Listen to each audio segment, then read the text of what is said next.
두려움에도 주는 언제나 신실하시네. 높은 산과 골짜기에 나의 삶 모든 계절 속 주 선하심 나를 일으키네. 다시 한번 내 상한 상한 마음과 방황 속 내 의심과 두려움에도 주는 언제나 신실하시네. 높은 산과 골짜기에 나의 삶 모든 계절 속 주 선하심 나를 일으키네. 주의 자비하심 내게 힘할 때 내 영혼 노래하네. 아침마다 새롭고 늘 새로우니 성실하신 주님 주 자비가 매일 새롭고 늘 새로우니 성실하신 주님.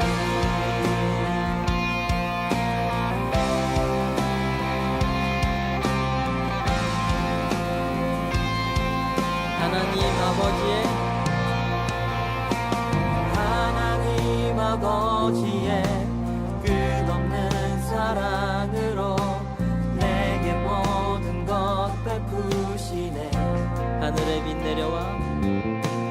하늘의 빛 내려와 광야 같은 내 삶을 주 사랑으로 채워주시네.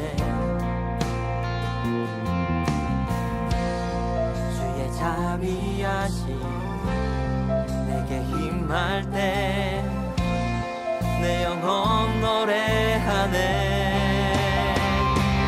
아침마다 새롭고 늘 새로우니 성실하신 주님 주 자비가 매일 새롭고 늘 새로우니 성실하신 주. 아침마다 새롭고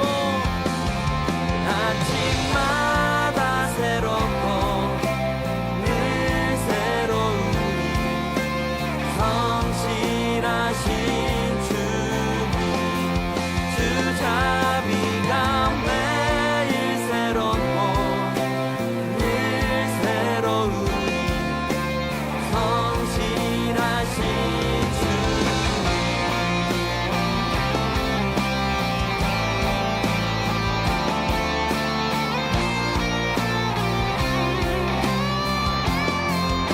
날마다 새로운 은혜를 주시는 주님의 이름을 찬송합니다. 오늘도 여전히 성실하시게 우리를 인도하시는 주님의 이름을 찬송합니다.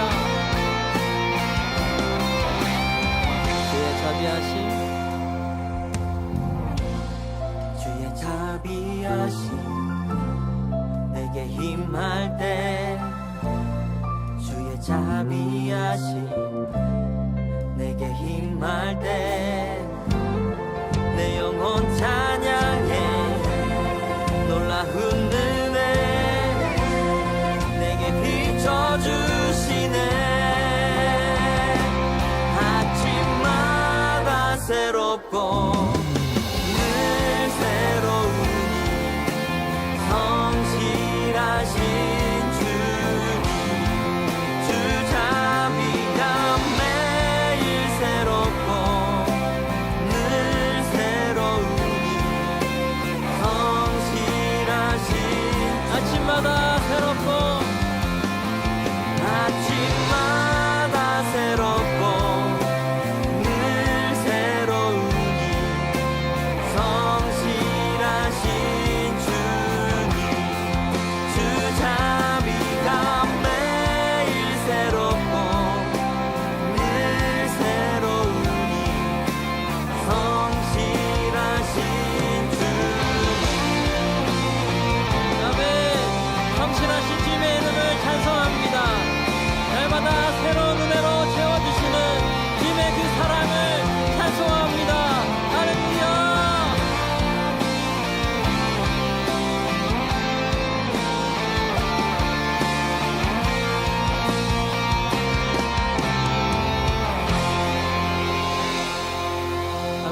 오늘도 새로운 은혜를 허락하신 주님의 이름을 찬송합니다. 주님께서 오늘도 우리와 함께 하시는 줄 믿습니다. 마가복음 7장 27절 예수께서 이르시되 자녀로 먼저 배불리 먹게 할지니 자녀의 떡을 취하여 개들에게 던짐이 마땅치 아니하니라. 예수님께서 이렇게 얘기한 여자가 이 사람밖에 없죠. 신약 그 복음서에서 예수님이 다니면서 다 모든 사람들을 다 이렇게 연민의 정을 느끼시고 긍휼히 여기시고 사랑하시고 자비하시고 그런 예수님이셨는데 이 여자에게만큼은 꼭 이렇게 말씀을 하셔야 됐나 이런 생각이 들 정도로 이 여자에게 심하게 얘기를 하셨죠. 왜 이렇게 하셨는지는 여러분이 꼭 우리 오전에 성경 공부했던 저 내용을 이해하고 들은 사람들은 이게 금방 이해가 되는 말씀이에요. 그런데 이런 신학적인 배경을 갖지 않으면 이게 이제 어려운 말씀이죠. 왜 이렇게 했을까? 예수님이 괜히 뭐 한번 이렇게 떠보는 것도 아니고 일부러 이렇게 말씀하시는 것은 그 사람에게 굉장히 상처가 될 텐데 그런 여자에게 상처가 될 수 있는 그런 여자에게 이렇게 말씀하셨다고 하는 것은 주님의 그 의도, 그러니까 주님께서 오셔서 꼭 이렇게 말할 수밖에 없었던 어떤 의도를 우리가 깨달아야 된다는 거죠. 그럼에도 불구하고 주님께서는 이 여자의 그 딸을 구출해 줬습니다. 구원해 줬어요. 그러니까 결과적으로는 구원해 줬다 이러니까 그래 구원해 줬구나 이렇게 얘기해서는 안 되는 거죠. 왜냐하면 예수님이 보통 사람들이 이렇게 그 치료해 줄 때는요 직접 손을 얹어서 치료해 주거나 또는 뭐 이렇게 뭘 발라서 치료해 주거나 또는 뭐 말씀을 직접 가서 이렇게 얘기해 주거나 이래서 보통 치료하거든요. 그런데 여기 여자는 찾아가려고 생각하지도 않았고 그냥 네 믿음이 네가 가지고 있는 나를 찾아온 너의 믿음이 너를 구원했다. 너의 딸을 구원할 것이다. 이렇게 이야기하는 것으로 봐서 예수님께서 일부러 다분히 이 내용을 일부러 이렇게 이야기한 것입니다. 이 여자의 그 믿음이 대단했죠. 개들에게 던지는 것이 주인이 먹다가 남은 것을 아이들이 먹다가 남은 부스러기를 개들도 먹지 않겠습니까? 해서 그 부스러기의 복음을 내게 주십시오. 그러면 우리 가정이 치료를 받겠습니다. 라는 그런 고백을 하게 되죠. 그러니까 예수님이 이제 그 말을 붙들고 네가 그렇게 말했으니까 그러면 그 말 때문에 너의 집이 구원을 받을 거다. 이렇게 되는 거예요. 그러니까 네가 그 말 했으니까 그렇게 말을 했으니까 그 말을 붙들고 그리고 네 딸이 귀신이 떠나가고 병이 고침받을 것이다 라고 얘기한 거예요. 예수님이 직접 가서 치료해 준 거 아닙니다. 이거 잘 성경을 이해해야 돼요. 왜 그랬는지 예수님이 왜 그럴 수밖에 없는지를 여러분이 이해해야 됩니다. 그게 우리가 오전에 성경 공부하면서 우리가 저 단계를 쭉 설명을 했어요.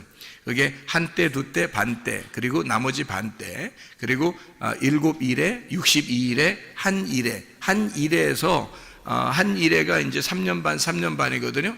그 반때란 말이에요. 3년 반, 3년 반. 이렇게 해서 한 일회를. 그래서 이렇게 나누어져 있는 거기 때문에 가운데 십자가 지시는 그 예수님, 그 십자가 지식이 바로 전에란 말이에요. 그러니까 예수님이 활동하시던 시기란 말이에요. 그 시간. 그때 예수님이 십자가 못 박혀 돌아가시기 전이면서도 그러면서 예수님 십자가 못 박혀 돌아가시고 나머지 3년 반이 남았어요. 그게 다 누구를 구원하는 시간이에요? 유대인들을 구원하는 시간이란 말이에요. 71회가 예수님이 오신 것은 유대인들을 구원하기 위해서 오신 거예요. 이방인들을 구원하기 위해서 온 게 아니기 때문에 이 사람은 이방인 여자예요. 그러니까 이방인 여자를 자기의 시간 안에 고칠 수가 없는 겁니다. 그러니까 이게 법칙이니까 하나님의 그 규칙을 누구보다도 잘 아니까 아무리 긍휼이 많아도 그분이 막 나서서 이방인들을 쫓아다니면서 구원할 수가 없는 거예요. 유대인들의 그 시간 안에 오셨기 때문입니다. 그러니까 예수님이 일부러라도 이렇게 얘기하는 거죠. 내 자녀들의 떡을, 내 자녀들에게 줄 양식을, 내 자녀들에게 줄 치료를, 내 자녀들에게 주는 그 구원을 너에게, 걔한테 줄 수는 없다는 겁니다. 걔라고 하는 것은 여기서 이 여자가 진짜 막 멍멍하면서 다니고 뭐 이렇게 뭐 주워 먹고 다니고 이래서 그렇게 얘기한 게 아니고 이방인을 말하는 거예요. 이방인에게 내가 온 게 아니라는 거죠. 이방인에게 온 게 아니라 70일의 안에, 다니엘서 9장에 나오는 70일의 안에 온 유대인들에게 구원을 위해서 왔기 때문에 주님은 그 이외에 이방인의 때가 아직 안 왔으니까 이방인의 때는 바울 사도가 나오고 난 다음이 돼야 된단 말이에요. 사도행전 9장 이후가 돼야 된다는 거죠. 그렇게 되기 전이니까 유대인들의 구원, 이때 이방인을 구원할 수가 없는 거예요. 그래서 이 여자에게 자녀의 떡을 개에게 줄 수가 없다, 이방인에게 줄 수가 없다, 그렇게 이야기를 한 거죠. 그래서 이런 배경을 여러분이 알고서 이 내용을 이해하게 되면 정말 주님께서 이걸 미워서 그런 건 아니었구나. 이게 하나의 하나님의 그 규칙, 법칙 안에서, 그 율법 안에서 예수님이 오셨기 때문에 이 율법을 완성하지 않으면 안 되거든요, 주님이. 그래서 율법을 모두 다 완성을 시켜야 돼요, 주님께서. 율법에 있는 거를. 그래서 이방인을 상대할 수가 없는 거예요. 율법에서는 이방인을 상대할 수가 없거든요. 잘 생각해 봐요. 율법은요, 유대인에게, 이스라엘 백성들에게 주어진 거지 이방인에게 주어진 게 아닙니다. 그러니까 유대인들에게 주어진 이 말씀, 율법을 예수님이 완성을 시켜놔야 이방인에게도 그것이 복음으로 간다는 거죠. 그래서 율법을 완성하고서 이방인들에게 복음이 가기 때문에 그 전에 있는 예수님의 그 시대에는 이런 스르보니게 여인한테는 구원할 수가 없다, 이렇게 말씀하시는 겁니다. 자, 이해를 여러분이 하셨죠? 그러니까 예수님이라고 하는 이분이 사랑을 온전하게, 하나님의 속성이 본질이 사랑인데, 그런데도 불구하고 이렇게 하신 것은 그 시기적으로 예수님께서 그 자기의 그 시기를 정확하게 파악하고 생활하셨다는 것을 볼 수가 있죠. 3년 반을, 그리고 십자문밖에 돌아가시고 나머지 3년 반은 제자들이 그걸 이루게 돼서 이것이 완성이 되면 그때서 이방인의 때가 이루어지고, 지금이 바로 우리에게 이방인의 때예요. 지금 이것도 거의 마무리에 도달했습니다. 이방인의 때도 거의 마무리에 도달했기 때문에요. 이것이 거의 마무리에 도달하면 마지막 이 하나님의 말씀을 다시 이제 이스라엘 백성들에게 이룬단 말이에요. 이루고 이방인들을 이제 다 정지가 됐으니까, 끝났으니까, 이방인의 때가 다 끝나면 유대인에게 다시 복음이 들어가고 이방인들의 이제 중지시킨단 말이에요.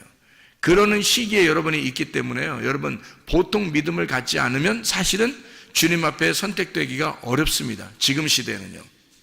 이런 것만 제대로 알아도요, 성경에 예수님은 그냥 얼렁뚱땅 구원하고 이러지 않아요. 성경이 그런 식으로 얼렁뚱땅 구원한다면 이런 식으로 얘기하겠어요? 이 여자한테 예수님이? 그렇게 안 한단 말이에요. 심한 얘기를 이렇게 하는 것은 이게 한번 떠보려고 이러는 게 아니에요. 이게 떠보려고 그러는 게 아니라 예수님이 오신 그 규칙이 있다, 내가 온 그 법칙이 있기 때문에 이거를 내가 벗어날 수가 없어. 그래서 너한테, 걔한테는 줄 수가 없어. 그런 구원을, 그런 치료를 줄 수가 없어. 그럼에도 불구하고 네가 나라는 믿음을, 네가 하나님의 긍휼을 네가 구했으니까 그거를 붙잡고 그 얘기를 이방인에게 그 부스러기를 달라고 했으니까, 앞으로 여기 유대인들을 구원한 이후에 이방인들을 구원할 때는 예수님의 그 부스러기 복음이 나간단 말이에요. 그것을 이 여자가 깨달은 거예요. 그러니까 주인에게 주는 떡은 아니지만 거기서 아이들이 먹다가 남겨서 던져버리면 그거 주워 먹을게요. 우리가 사실 유대인만큼 성경 알고 구원받은 건 아니잖아요. 이방인들이요. 전혀 모르는데 거기서 떨어지는 부스러기를 가지고 우리가 구원받은 사람들이 이방인들이란 말이에요. 그거를 이 여자가 정확하게 깨달은 거죠. 그래서 예수님에게 그 사실을 이야기했고, 네가 그 말을 했으니까 이방인의 때에 구원받는 걸 너에게 샘플로 보여주겠다. 이방인의 때에 구원받는 것이 있는데 그건 나중에 올 거야. 근데 너는 지금 유대인의 때에 샘플로 이방인의 구원을 샘플로 보여줄게. 이게 주님께서 이제 이 여자에게 명령하신 겁니다. 엘리야 같은 사람이 있죠. 엘리야가 어떻게 됐다고 그러죠? 성경에서 보면 엘리야가 다 일 끝나고 집에 와서 발 씻고 쉬었더라, 이런 말 아니고, 일 다 끝나고 어떻게 됐어요? 엘리야가요? 승천해 버렸죠. 그러면 원래 인간은 승천할 수 있어요, 없어요? 없어요. 에녹이라는 사람은 어떻게 해요? 하나님과 동행하다가 승천해 버렸죠. 그러면 원래 인간은 승천해요, 못해요? 못합니다. 그럼 왜 그 예수님이 오시기 전에 이 사람들이 승천했죠? 샘플로 보여주는 겁니다. 예수님의 그 모습을 샘플로 보여주는 거예요. 예수님의 태어난 것은 원래가 여자하고 남자하고 이렇게 결혼해가지고 이렇게 결합해서 나온 예수님이에요? 아니면 원래 하나님이 성령에 의해서 만들어서 그냥 마리아 뱃속에 집어넣었다가 빼낸 거예요? 집어넣었다 빼낸 거예요.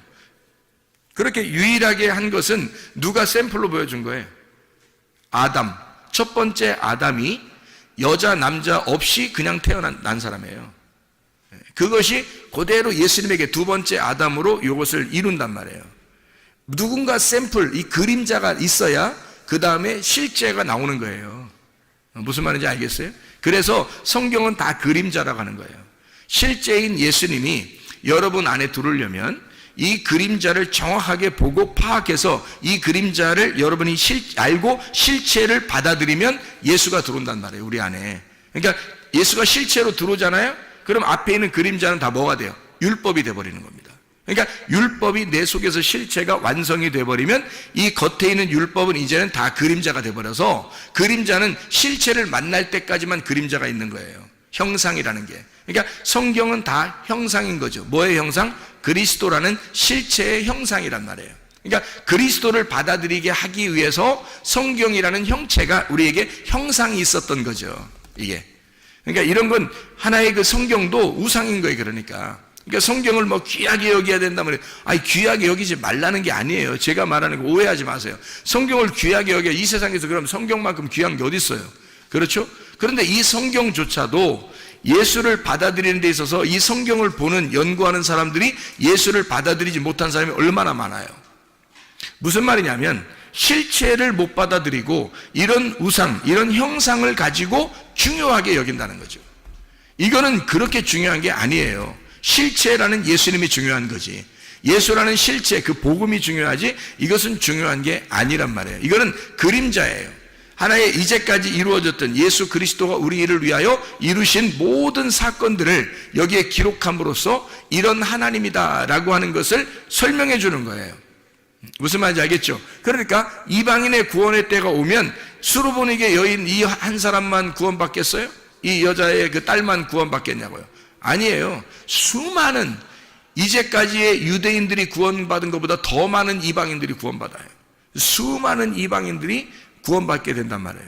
그렇게 구원받는 것을 수르보니게 여인 그 딸을 통해서 우리에게 샘플로 보여주는 거예요. 이 여자를 통해서.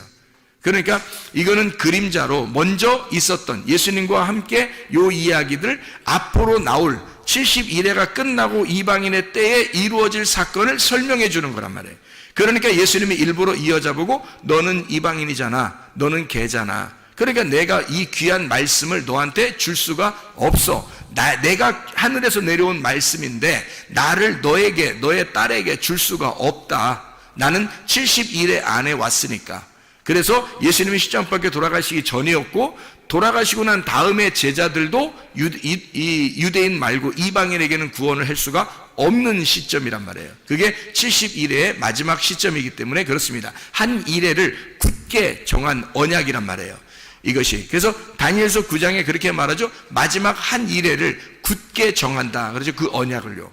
그게 그러니까 주님께서는 그 법칙 안에서 왔기 때문에 벗어날 수가 없는 겁니다. 유대인들을 구원한, 자기 자녀들을 구원하기 위해서 오신 거니까 그런 거예요. 이게 하나님께서 자기 자녀들을 구원하기 위해서 하나님의 아들이 내려오셨단 말이에요. 그리고 나서 그 안에서 예수님의 수르보니게 여인을 구원하고 그 딸을 치료하고 그리고서 밖에 있는 앞으로 70일회가 끝난 이후에 이방인들을 구원하는 놀라운 실체의 역사가, 성령의 역사가 이 여자를 통해서 그림자로 보여준다 우리에게. 이렇게 예수님이 절대 할 수 없는, 절대 치료를 할 수 없는 그 시점에서도 예수님은 긍휼을 베풀더라. 무슨 말이냐면 절대 이건 성경의 규칙상 안 되는 거란 말이에요. 근데 이 성경의 규칙도 하나님의 자비함보다는 못하다는 거죠. 하나님의 그 사랑보다는 못하다는 거, 그 규칙이 너무 정확한 건데 그걸 다 지켜야 되는데 그 규칙보다도 더 위대한 게 있었으니 그게 바로 하나님의 사랑이라는 겁니다. 그러니까 이 여인에게 도저히 이 여인의 딸은 구원받을 수가 없어요. 이방인 예수님을 만날 수가 없고요. 그런데 예수님이 만나주고 또 거기서 얘기도 하게 되고 개라고 얘기했는데 그 여자가 가지 아니하고 개에게 부스러기 좀 남겨주세요 라고 이야기하니까 네가 그 말을 하였으니 너의 딸이 지금 치료를 받았다. 그리고 귀신이 떠나갔다. 뭐 이런 이야기를 하는 것입니다. 그러니까 진리의 말씀이, 복음이 들어갔다는 얘기예요. 진리의 말씀이 들어갔다. 어떻게? 이방인의 때도 아닌데. 근데 하나님의 그 자비하심, 하나님의 그 사랑은 이런 법칙도 뛰어넘더라. 놀라운 것입니다. 이게 하나님의 놀라운 법칙인데도 그걸 뛰어넘어서 치료하죠. 그럼 여러분과 저는 지금 이방인의 때예요. 여러분과 제가 이런 성경의 그림자보다 더 중요한 실체가 우리에게 하나님의 영으로 함께 하신다고요. 그럼 그 영을 붙들고 그 영을 내 안에 모셔드리면 그 영이 곧 말씀이요 그가 생명입니다. 그럼 우리를 치료하고도 남을 것이고 문제 해결하고도 남을 것이란 말이에요. 그럼 그 주님에게 모든 것을 의지하면 살아계신 우리 주님이 역사하시지 않겠느냐. 정말 간절하게 우리가 이 여인처럼 그렇게 간절한 마음이 있느냐 하는 거예요. 다른 사람 같으면 야 걔야 나는 너한테 도저히 줄 수가 없다. 자네의 떡을 너에게 줄 수가 없다. 그러면 안 되는데 나 꼭 좀 해주세요. 안 돼. 이렇게 하면서 그냥 하면 계속 그러면요 할 수 없이 그냥 갈 수도 있잖아요. 근데 이 여자는 그러지 않았어요. 거기서 멈추지 않았어요. 그래 맞아요. 당신의 오신 것이 바로 그런 법칙으로 오신 것을 제가 압니다. 그래서 나에게 도저히 우리 딸은 구원할 수 없다는 것도 압니다. 그러나 주님 자비를 베풀어 주십시오. 사랑을 베풀어 주십시오. 나를 불쌍히 여겨 주십시오. 끝까지 말씀하는 거예요. 말하는 거예요. 그러니까 주님께서 뭐라 그래? 네가 말했으니까. 내가 직접 가서 구원할 수는 없어. 때가 자기의 때는 이 법칙상 온 때니까. 그러나 네가 말했으니 네 말이 너를 감싸서 치료할 거라 이거예요. 네 말이 나와서 너의 딸을 치료할 거라 이거야. 네 말이 나와서 나라는 예수를 네가 붙들었고 네가 나의 믿음을 붙들었으니 네가 말한 그것이 너를 감싸서 네 문제를 해결할 것이라는 겁니다. 놀라운 거 아닙니까? 하나님의 역사가 본인이 자기가 자기를 건축할 수 있다는 겁니다. 자기가. 생각해 보세요. 누가 건축해 주지 않는다겠죠?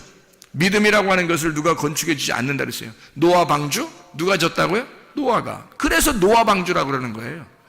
여러분의 방주는 어떻게 해야 되는? 김씨가 지면 어떻게? 김씨 방주가 돼야 되는 거고요. 최씨가 지면요. 최씨 방주가 돼야 되는 거고요. 임씨가 지면 임씨 방주가 돼야 되는 거예요. 노아의 방주는 우리한테 필요 없어요. 그래서 아마 발견이 되지 않는가 봐요. 발견된다 할지라도 그거하고 우리하고 무슨 상관이 지금 그 안에 들어가 있으면 살아요? 안 그래요. 추운데 있대요. 추운데 이 아라라산이 추운데 그 근처에 있대요. 그러니까 지금도 그 안에 들어가 살 수는 없는 거죠. 그게 발견된다 할지라도 우리하고는 전혀 상관없는 거예요.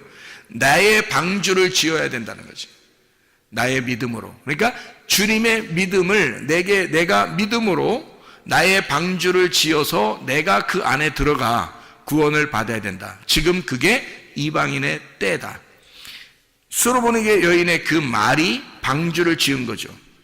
그 말이 너를 감싸서 네가 그 말씀 안에 들어가 너와 너의 딸이 구원받을 것이다.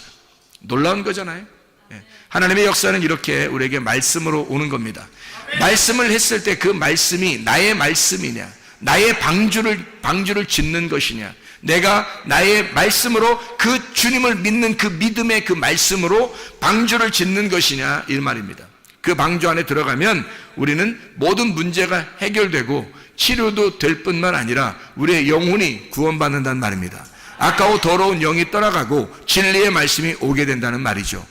그럼 우리가 천국이죠. 그 자체가 천국이고 진리의 말씀이 있는 것이 천국이니까. 주님께서는 이 십계명을 우리에게 주셨을 때 하나님 사랑, 이웃 사랑이라고 그러잖아요. 그럼 하나님 사랑이 이웃 사랑으로 완성이 되면 십계명이 다 완성되는 거예요. 십계명 자체가 10개의 계명이잖아요. 10개의 계명이 이게 하나님 사랑과 이웃 사랑이란 말이에요. 하나님 사랑이 이웃 사랑으로 완전하게 되면 그러면 이게 완성이 된다는 거죠. 그래서 하나님 사랑으로만 남으면 그냥 하나님 사랑이에요. 근데 하나님이 이웃을 사랑하게 되면요, 하나님 사랑이 이웃 사랑으로 되면 완성된다. 그래서 우리 보고 뭐라 그러냐면 주님께서도 네가 하나님을 사랑하느냐, 그러면 네가 이웃을 사랑해라. 그러면 이게 성경의 사랑이 완성되는 것이다 이거거든요. 주님의 이웃이 누구예요? 나예요. 나의 이웃이 누구예요? 예수님입니다. 여러분, 가족이 다 가족이 아니라 예수님이에요. 남편도 예수님, 아내도 예수님, 자녀도 예수님, 부모도 예수님이에요. 친구도 예수님이고요. 이웃도 예수님입니다. 다 우리의 주변에 있는 모든 나를 가리키는 모든 것이, 나를 말하는 모든 것이 다 예수님이라고요. 이 예수님이 나의 이웃이라고요. 이웃을 사랑하게 되면 율법을 완성하는 것이다, 이 말이죠. 그러니까 이 이웃 사랑이 모든 율법을 이루었느니라, 완성을 했느니라. 로마서 13장 10절의 말씀입니다. 하나님의 속성, 그 사랑이라고 하는 사랑이 온전하게 되었느니라, 이렇게 말씀하거든요. 로마서 13장 10절 말씀에 그렇게 말씀하고 있습니다. 사랑은 이웃에게 악을 행하지 아니하나니 그러므로 사랑은 율법의 완성이니라. 이게 10절에, 로마서 13장 10절에 나와 있는데, 이게 9절에 보면 뭐라고 그래요? 8절하고 9절에 보면, 8절엔 사랑의 빛 외에는 지지 마라고 되어 있고요. 9절에 보면 간음하지 마라, 살인하지 마라, 도둑질하지 마라, 탐내지 마라, 그 외에 다른 계명이 다 있을지라도 내 이웃을 내 자신같이 사랑하라 하신 그 말씀 가운데 다 들었다. 그러니까 이웃 사랑에 다 들어지는. 자, 성경 10계명 자체가 하나님 사랑이에요. 하나님은 사랑이시다라는 걸 설명해 주려고 하는 건데, 그분이, 자, 생각해 보세요. 가만히 여러분이. 자, 살인하지 마라, 간음하지 마라, 도둑질하지 마라, 탐내지 마라. 자, 이게 뭐예요, 그게? 그거 하지 말아요. 무슨 말이에요? 너 이웃을 네가 살인하거나 도둑질하거나 간음하거나 탐내거나 그러면 그 이웃하고 너하고 어떻게 생각한 거야? 따로 생각한 거죠. 따로 생각하니까 네가 그걸 도둑질하려고 했고, 그것을 살인하려고 했고, 그것을 간음하려고 했고, 그것을 탐욕을 부리려고 했잖아. 네가 만약에 너라고 생각하면, 네가 만약에 이웃을 너라고 생각한다면 훔치겠냐 이거야, 살인하겠냐 이거예요, 탐욕 부리겠냐 이거야, 간음하겠냐 이거예요. 안 하죠? 남이라고 생각하니까 하는 거지, 그죠? 남이라고, 상대방이라고 생각하니까 우리가 그런 일을 하는 거죠. 그러니까 이웃 사랑이라고 하는 것이 사랑의 완성이라는 거예요. 십계명이라고 하는 그 사랑이, 하나님은 원래 사랑이다, 그것이 이웃을 사랑할 때 완성이 된다는 거예요. 그 말은 뭐냐면 하나가 되었다. 이웃하고 너하고 하나가 되면 사랑이 완성되고 십계명이 완전히 이루었느니라, 율법의 완성이다. 자, 이 무슨 말이죠? 예수 그리스도와 내가 이웃이었는데 그분과 내가 서로 사랑해서 하나가 되었어요. 그러면 율법은 완성된 거죠. 다시 말하면 예수 그리스도가 내 안에 들어오잖아요. 그러면 율법은 완성된 거예요. 그렇죠? 예수님이 내 안에 들어오면, 내가 예수님 안에 있고 예수님이 내 안에 오면 그 하나가 됐어요. 그러면 서로가 죽일 필요 없고, 서로가 도둑질할 필요 없고, 서로가 간음할 필요 없고, 서로가 탐욕을 부릴 필요가 없는 거죠. 왜? 예수님과 내가 하나가 되었으니까. 이게 서로 사랑이라는 거예요. 이게 이웃 사랑이라는 겁니다. 그러면 율법을 완성하였느니라. 자, 이것이 안 돼 있을 때는, 예수님이 오시기 전에, 십자가 못 박혀 돌아가시기 전에 모든 사람들은 다 이게 한쪽이 부족한 거예요. 한쪽이 부족한 거야. 그래서 사도행전 3장에 보면 성전 앞에 누가 나오죠? 예, 절름배리가 나옵니다. 그게 안전뱅이라고 나와서 우리나라 성경에는 안전뱅이라는데, 사실은 한쪽 다리가 부족한 자예요. 한쪽 다리가 부족한 자. 그러니까 절름발이에요. 절름발이니까, 여러분 절름발이면 어떻게, 안전뱅이면 원래 걸어가지도 못하죠. 근데 절름발이면 어때요? 성경대로 말하면 절름발이거든요. 그러면 이 절름발이라고 하는 건, 절름발인 여러분 걸어갈 수 있어요, 없어요? 있어요. 뛸 수 있어요, 없어요? 뛸 수 있어요. 절름발이는 한쪽 다리만 부족한 거거든요. 그러면 이렇게 뛰기도 하고요, 이렇게 걸어가기도 하고, 그러는 거예요. 그게 절름발이에요. 안전뱅이는 아예 못 일어난 거고. 그러니까 우리가 생각할 성경에 안전뱅이라고 나오니까 성전에 들어가서 뛸 수 없고 걸어갈 수 없으니까 성전에 못 들어가겠구나, 이렇게 생각하는데, 만약에 이 사람이 성전 안에 들어갈 수 있다면, 그런다면요, 그러면 들어가면 막 뛸 수 있어요. 다리 한쪽 가지고 걸어갈 수도 있고. 그러면 이 사람이 진짜 완전히 다리가 한쪽이 길어졌는지, 한쪽이 짧았다가 한쪽이 길어졌는지, 아니면 그대 짧은 상태에서 막 그냥 들어가서 뛰었는지 우리는 모르죠. 근데 어쨌든 온전해졌다는 건데, 이게 무슨 말이냐면 이런 거죠. 예수님이 오셔서 십자가 못 박혀 돌아가시기 전에는 우리 인간들이 다 성전 안에, 성전은 예수님인데 그 예수님 안에 들어갈 수 없는, 성전 밖에서 성전 안에 들어갈 수 없는 절름발이었다는 겁니다. 한쪽 다리가 한 짝이 안 맞는 거죠. 절름발이란 말이야. 짝이 안 맞는 거예요. 이게 짝이 두 개가 똑같이 맞아야 되는데 이게 안 맞는 거예요. 한쪽이 짧아서 안 맞아요. 그러니까 나와 예수님이 안 맞는 거야, 이게 안 맞으니까 성전 밖에서 계속 이게 구걸하고 있는 거죠. 그러니까 구걸하고 있다는 말은 어떻게 좀 도와달라는 거 아니에요? 그죠? 도와달라는 말은 뭐예요? 기도한다는 말이죠. 그죠? 도와달라는 말은 기도한다는 말이에요. 기도해. 뭘 기도했겠어요, 이 사람이? 구걸하는데 뭘 기도했겠어요? 구걸하니까 그게 기도하는 거야, 그게 밖에서 막 구걸하는 거, 기도하는데 뭘 기도했겠어요? 예? 절름발이야, 이 사람이. 그러니까 뭘 기도했겠어요? 내 다리 좀 온전케 할 사람이 있었으면 좋겠다. 내 다리 좀 온전케 해주세요. 자, 소경이 만약에 구걸하고 도와달라고 하고 기도한다면 소경은 뭐라고 기도할까요? 눈 뜨게 해달라고 기도할 것입니다. 그렇죠? 예, 그래서 이 사람은 절름발이란 말이에요. 절름발이니까 어떤 기도를 했을까? 어떻게 구걸했을까요? 나 좀 온전하게, 다리 좀 온전하게 한 짝이 되도록 해주십시오 라고 기도했을 거란 말이에요. 그렇게 구걸했을 거란 말이에요. 그죠? 그랬더니 겉으로 실제로 이렇게 다리를 고쳤다 뭐 이런 의미가 거기서 뭐 고쳐져서 어떻게 됐다 이런 의미가 막 자세히 나오는 건 아니에요. 거기에 뭐라고 나오냐면 이렇게 됐어요. 베드로하고 이제 요한이 올라가면서, 베드로와 요한이 하필 성전에 올라갈 때 뭐 두 명만 맨날 다니나요? 다른 사람 안 다니나요? 성전에 올라가는데 오순절 이후에 성전에 갈 때 베드로하고 요한하고 두 명만 들어가요? 다른 사람들, 다른 제자들은 안 들어가나요, 원래? 이상하죠, 그죠? 근데 다른 제자들의 이름이 안 써 있단 말이에요. 왜냐하면 이 두 사람 이름이 쓰여 있는 것은 왜 그랬겠어요? 사도행전 3장에 보면 이해가 돼요. 이 두 사람이 이름을 쓰는 것은 두 사람이 짝이기 때문입니다. 전도할 때도 예수님이 보낼 때 누가복음 10장에 70제자를 이렇게 보낼 때 말이에요. 몇 명씩 보냈다 그래요? 둘씩 보냈다 그랬죠, 그죠? 둘씩. 이게 짝이기 때문에 그래요. 하나님과 나라는 짝, 하늘과 땅이라는 짝, 하늘의 두 개의 짝, 이런 짝이에요. 그래서 짝을 말하는 겁니다. 그러니까 두 명이 짝이에요. 예수님과 내가 짝이에요, 짝. 하나의 짝이라고. 그래서 둘이 하나가 돼야 돼. 그래야 신랑 신부 부부가 되는 거예요. 그러면 그리스도와 내가 하나가 돼서 그게 천국을 이루는 거거든요. 부부 생활이 천국 생활이에요. 그래서 그게. 그러니까 이 짝을 이루는 거란 말이에요. 그러니까 예수님과 내가 짝을 이루는 거. 이 요한과 베드로와 요한이 둘이 이제 짝을 이루어서 올라가는 거예요. 그러니까 이 사람이 절름발이가 가만히 생각하니까 저 사람 둘은 다 짝을 이루어서 올라가는데 나는 짝이 안 맞춰, 다리가 짝이 안 맞았어. 그러니 내가 구하는 거죠. 막 쳐다보면서 당신들은 두 명이 이렇게 가고 짝이 다 이루어졌는데 나만 짝이 안 돼 있어요, 다리가. 이렇게 이야기하는 거죠. 예, 그러니까 이제 베드로와 요한이 뭐라 그래요? 우리는 너에게 실제로 겉으로 이렇게 껍질을 줄 수가 없다. 다시 말하면 금과 은, 이 성전 안에 들어가는 금과 은을 우리가 줄 수는 없다. 다시 말해 이 성전도 다 뭐다? 껍데기다. 이것도 이 껍데기야. 그러니까 내가 너에게 금과 은 이런 거 껍데기 줄 수는 없어, 우리가.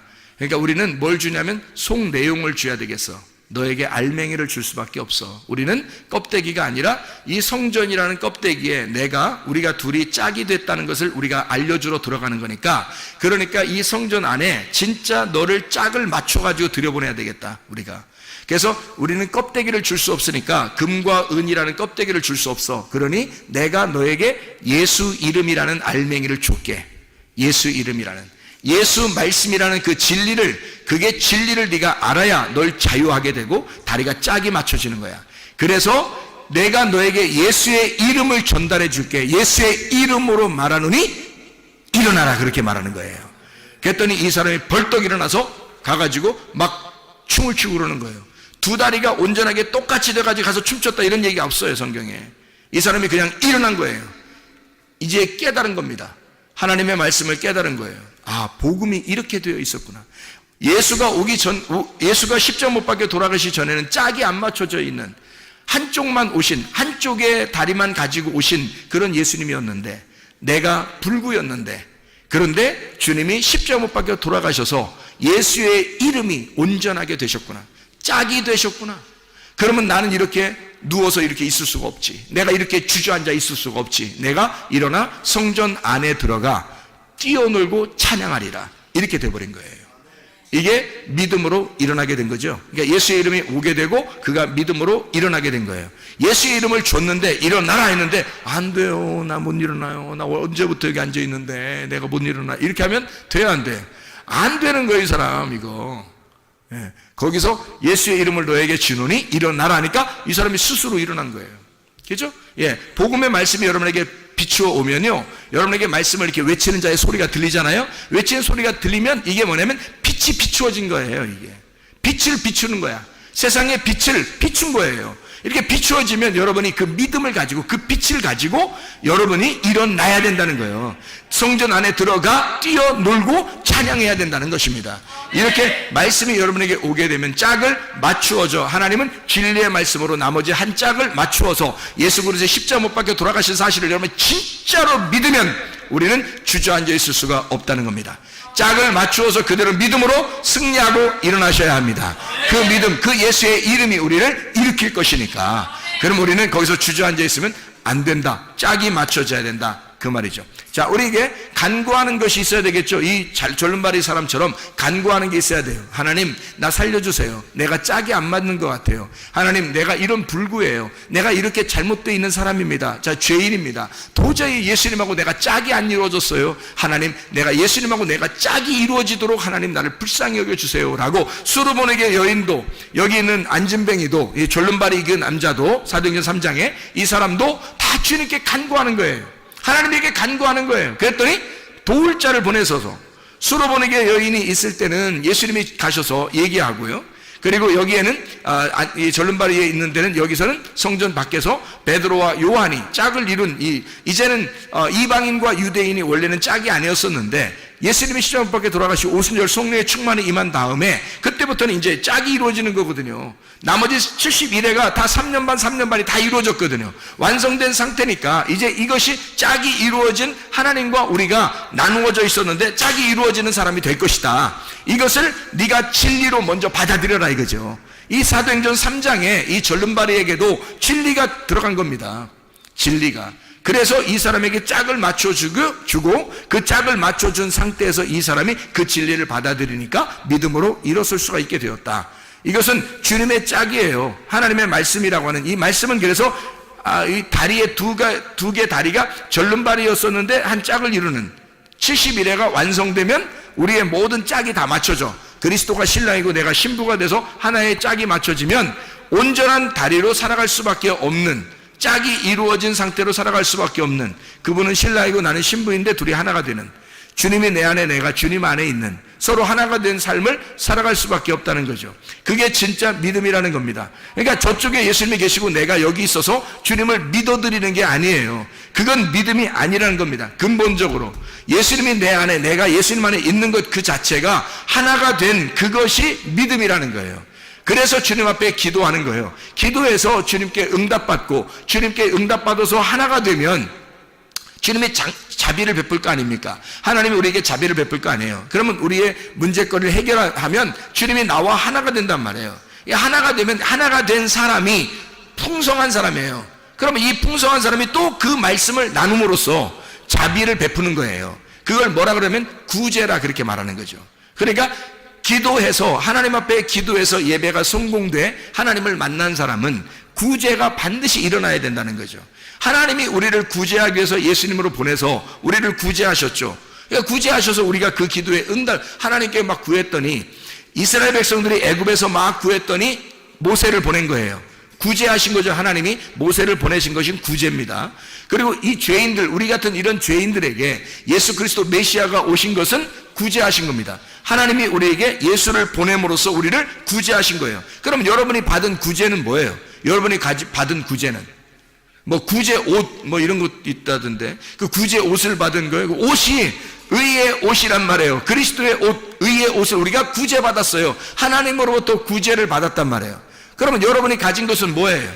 돈을 가지고 있는 거예요? 진짜 지식을 가지고 있는 거예요? 아니면 뭐 이 세상에 좀 잘 사는 거 이런 걸 가지고 있는 거예요? 뭘 구제받았다고요?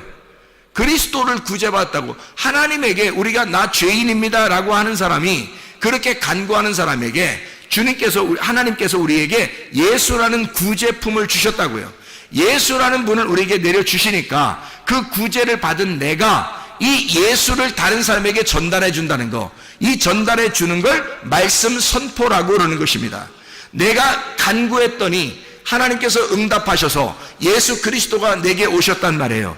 하나님께서 나에게 구제하신 거죠. 그러니 나는 이 구제를 받았으니 내가 많이 풍성해졌어요. 풍성해진 내가 이 풍성한 예수 그리스도를 다시 다른 사람에게 구제하는 것이죠. 이해하겠습니까? 그래서 구제는 곧 기도요, 기도는 곧 구제라는 얘기죠.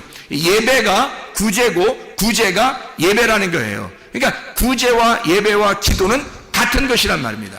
예수 그리스도를 너희가 받고 예수 그리스도를 나누어 넘겨주라는 겁니다. 네가 받은 예수를 넘겨주라는 거예요. 이게 복음의 말씀이라는 거예요. 그래서 우리는 기도하는 것과 말씀 전하는 일에 전무해야 하는 것입니다. 여러분, 예수 그리스도가 여러분에게 뭘 해요? 좋은 걸 주고 싶어 하셔요. 예수님이 우리에게 좋은 걸 주고 싶어 하신다고요. 이 솔로몬에게 여자는 진짜 받을 수 없는, 자격이 없는, 시간도 아직 되지도 않았던, 이 여자는 정말 구원받을 수 없는 위치에 있는 사람이었다고요. 그런데 불구하고 하나님의 자비가 발동하면, 하나님의 사랑이 발동하면 뭐든지 해줄 수 있는 거예요. 네가 말한 그 말이 너를 감싸고 너를 감싼 그 말이 너의 딸을 구원할 것이라는 거죠. 이것은 하나님의 놀라운 자비입니다. 왜냐하면 제가 성경을 알고 성경 이거 쭉 연구해 보면 말이에요, 예수님이 도저히 이렇게 이 여자를 구원할 수가 없어요. 그 기간에는 이거는 성경에 율법적으로 율법 안에서 오신 예수가 그렇게 할 수가 없도록 법칙이 그렇게 돼 있단 말이에요. 그런데 예수가 그 법칙을 깬 거예요. 어떻게? 자기가 깰 수는 없으니까 네 말이 이 법칙을 깨버릴 거라는 거죠. 네 말한 것이, 네가 말한 그 말씀, 믿음의 말씀이 이 법칙을 깰 거라는 거죠. 이 법칙도, 이 성경의 법칙도 내가 구원받는 데 있어서는, 나에게 있어서는 이 법칙이 뭐 그리 대단한 거야 이거야. 예수가 대단한 거지 뭐 이게 그 대단한 거라 이 말이에요. 생각해 보세요. 예수 그리스도에게서는요, 그가 이런 법칙 안에 와서 자기는 그 법칙을 충실하게 이행하여 율법을 완성해야 되지만, 그러나 이 여자의 말이 나의 법칙도 깰 만큼, 이 세상의 창조 때부터 말이에요, 성경의 창조 때부터요, 이 세상의 모든 법칙은 다 깨지고 온 겁니다. 그렇잖아요? 세상의 모든 법칙은 하나님의 법칙 안에서는요 다 깨질 수밖에 없는 거예요. 모든 규칙은. 왜냐하면 생각해, 예수님이 부활하는 것도 이 법칙이 깨지는 거 아닙니까? 예수님이 땅에서 위에서 내려오는 게 아니라 밑에서 위로 올라가네. 이게 법칙이 다 깨지는 거예요. 문이 닫혀 있는데 문을 통과해 들어가? 문이 닫혀 있는데 통과해서 들어와? 이게 어떻게, 이게 법칙이 다 깨져버리는 거예요. 이런 모든 법칙들도 실체가 오면요 다 깨져버리는 겁니다. 실체가 오면. 그러니까 예수 그리스도, 당신이 말하면 나에게 내 딸이 구원받지 않겠습니까? 당신이 나에게 말하시면, 부스럭이라도 얘기하시면, 부스럭이라도 주시면 우리 딸이 구원받을 수 있겠습니다. 이거 하나님의 그 법칙, 하나님의 그 율법 안에서 오신 그 하나님의 법칙도 그냥 금이 쫙 가버리는 거죠. 이 법칙이라는 유리가요 팍 깨져버리는 겁니다. 하나님의 가슴이 쫙 찢어지는 거예요. 왜? 그래서 그 속에 있는 심장, 그 가슴을 확 내미는 거죠.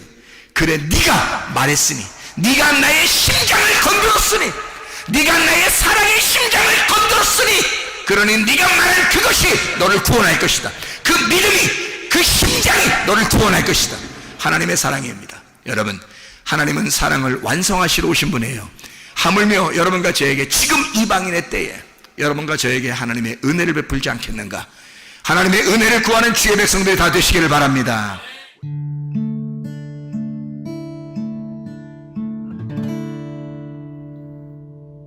내 속에 내가 너무도 많아서 당신을 쉴 곳 없네. 내 속에 헛된 바램들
당신